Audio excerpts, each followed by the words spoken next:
What is up guys? Good morning, good afternoon, good evening kung anong oras nyo man to pinapanood.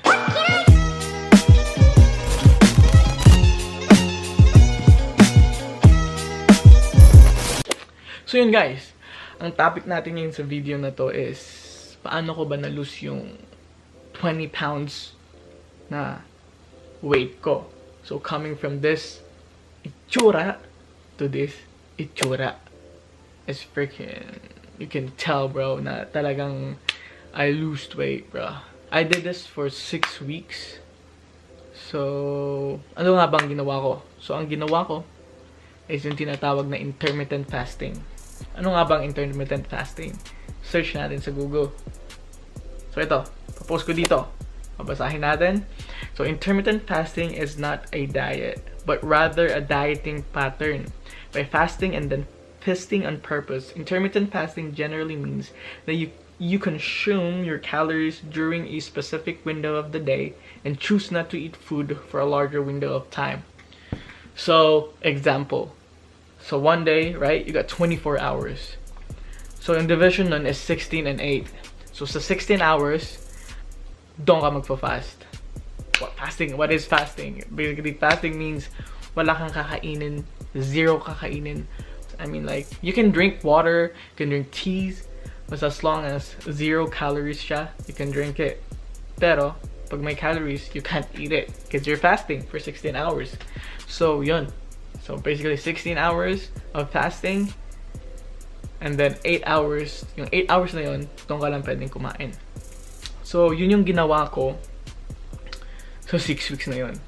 Pero, yung pagkain ko sa 8 hours ano na yun, window na yun, is I'm still nag-diet din ako. So, I'm watching my calories intake. So, I used to eat probably 3,000 calories a day nung hindi pa ako nagda-diet. Mas over pa siguro doon. Real talk, I eat a lot. So, yun. Pero nung tinry ko mag-intermittent fasting, sinabayan ko na siya ng good diet. I mean, good diet is I just take 2,000 calories in a day. And then, yun, tinry ko, naging effective siya.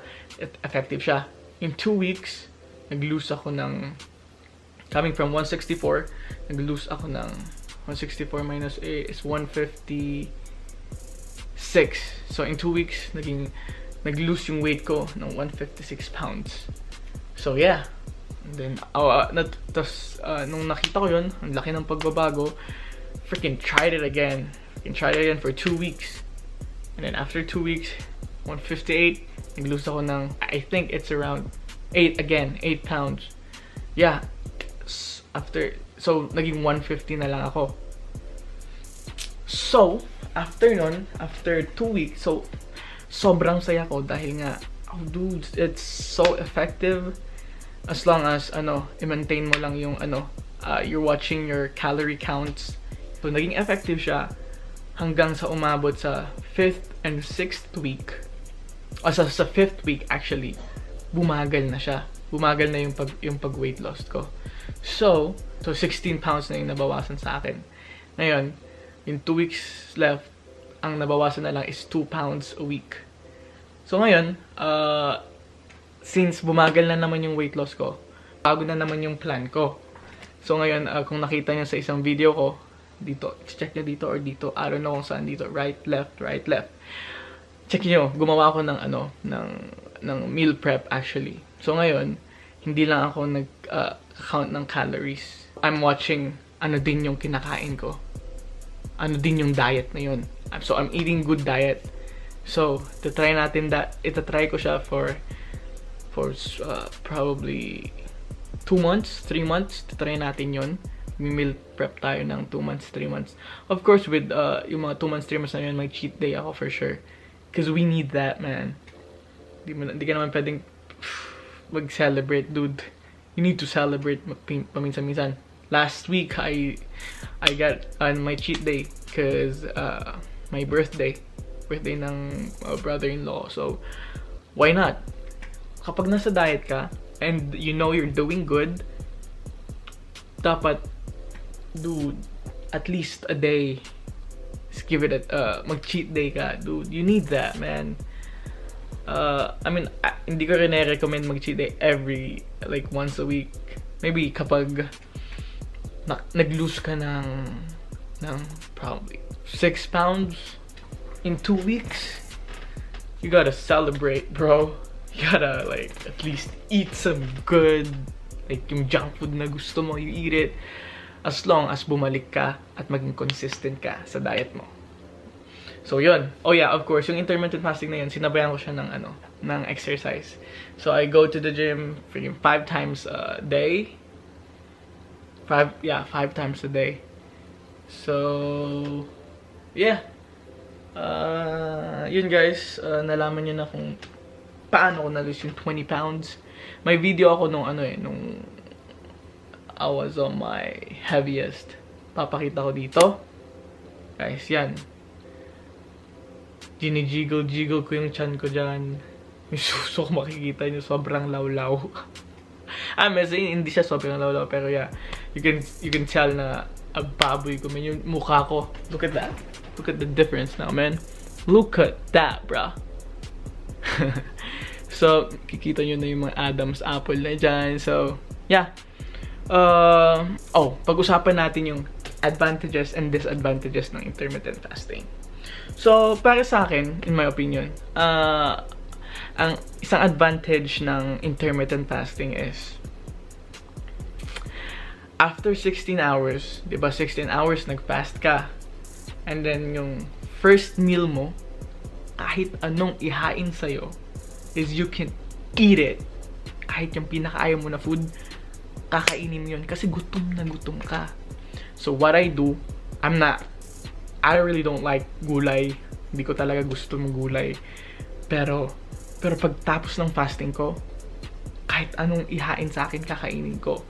So, ang ginagawa ko, nag-prepare ako ng pinaka-healthy na pwede kong kainin sa kitchen. So, I eat yung mga, kapag may chop suey, I just eat chop suey dyan. Di ba, gulay lahat yon. Pero I'm still watching my calories intake. So, yeah. Yun yung advantage ng intermittent fasting sa akin. Kahit anong ulam pwede mong kainin. I mean, kaya mong kainin. Even though na hindi mo siya favorite, even though na you hate the food, you still can eat it kasi gutom na gutom ka. So, yun yung advantage para sa akin. And then, ang isang disadvantage naman ng intermittent fasting sa akin is one time kasi nagwo-work ako and then nagyaya yung mga ka-workmates ko na kumain at that time. So, ako is yung time na yon is I'm still on my fasting. So, I can't eat. Hindi ako makakapunta. Sabi ko, guys, I'm sorry. Pasensya. Sabi ko, guys, gusto kong sumama pero in-explain ko yung intermittent fasting and then, yeah. Naintindihan naman nila. So, yeah. Hindi ako sumama. Pero nakita ko yung mga Snapchats and Instagram stories nila, dude. They're having fun, man. Pero yung time kasi na yun, strict ako sa diet ko that time. Yung time na yun, I can see changes sa body ko. So, I am, like, gusto talagang ipagpatuloy. So, yun lang naman ang isang disadvantage ng intermittent fasting. It's not too bad, pero, yeah, pero madaming advantages ang intermittent fasting. I do recommend that i-try yung intermittent fasting kasi madaming good benefits yan. Kung gusto niyo pang malaman anong mga good benefits ng intermittent fasting, just Google it, man. Andyan si Mr. Google, basahin nyo. And then, yeah, dude, try it, guys. So, yun lang muna, guys, yung video ngayon. You guys gotta make sure na pindutin yung subscribe button, notification bell, at saka mag-like and comment at subscribe na din kayo. Kasi, ang next goal ko naman is, after weight loss, ang next goal ko is, mag-gain ako ng muscle. That's why I'm meal prepping Kasi ang next goal ko is gaining muscles, but at the same time I'm still trying to lose yung mga fats ko. So yeah, I'll be doing meal prep for probably 2 months, and then okay, I'll show you my my body right now, and then after siguro 2 months, 3 months, papakita ko yung resulta. So yeah, papakita ko saglit. Yun natin pagkita. Okay. So, kita ba? Ayusin natin yun. Yep, yan.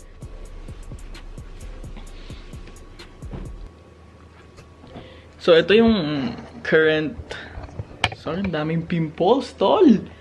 So, ito yung current, what do you call that? Body... I don't know, dude. Yung katawan ko. Current na katawan ko.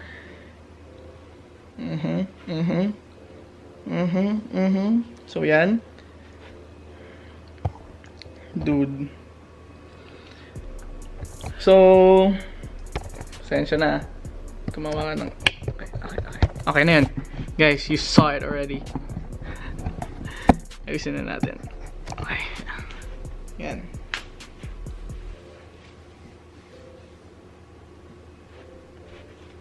Yan. Yan. Kita nyo? Okay. So, yun guys. Yeah. I'm gonna do my thing for 2 months. Meal prepping for 2 months or 3 months. And after that, tignan natin yung result. Of course, I'm gonna do exercise. Pagbubuhat. More in compound movements actually. So, yeah. If you guys trying to gain muscles, you guys need to lift and eat good diet. Yun yung secret niya. If you want to lose weight, watch out your food. If you want talaga na maging maganda yung katawan mo, I think the best na marirecommend ko lang is you gotta be consistent, bro. So, yeah, guys, tapos na yun. Ang dami ko nang sinasabi. Basta, huwag niyong kakalimutan mag-like, mag-comment, at mag-subscribe na din. So, kita-kit sa next vlog, guys. Bye-bye. Gotta make sure to post, pindutin yung notification bell. Kasi, every week, nag-a-upload na ako. Real talk. Bye-bye.